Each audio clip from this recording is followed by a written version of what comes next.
हां, ते काय दुःख काय आहे एवढं? मग ते म्हटले ऐक, आणि मग त्यांनी मला ऐकवलं. SSCला बसलो होतो प्रथम परीक्षेस, पेपर सोडव नीट गाढवा घरचा आदेश.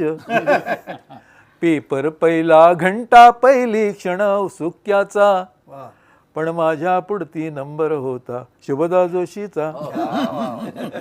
केसाला मग हिसका देऊन सहजच सवयीने लिहू लागली शुभदा पेपर पानावर पाने. आणि मऊ रेशमी सुंदर मोहक केसांचा भार येऊन पडली सुंदर वेणी माझ्या बाकावर. 3 तास एक चित्त मी हो तिच्या शेपट्यात. 3 तास एक चित्त मी हो तिच्या शेपट्यात, आणि एकही ओळ लिहिली नाही पुऱ्या पेपरात.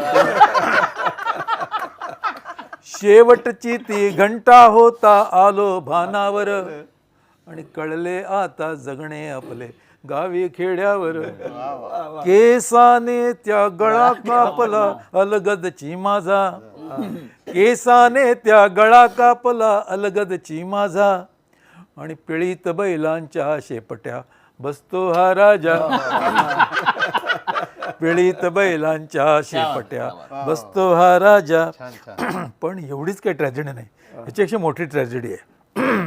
ते म्हणतात की शेतावरती मोठेवरती माझी उपजीविका, शेतावरती मोठेवरती माझी उपजीविका, शिक्षणास पारखा आज मी शुभदा प्राध्यापिका.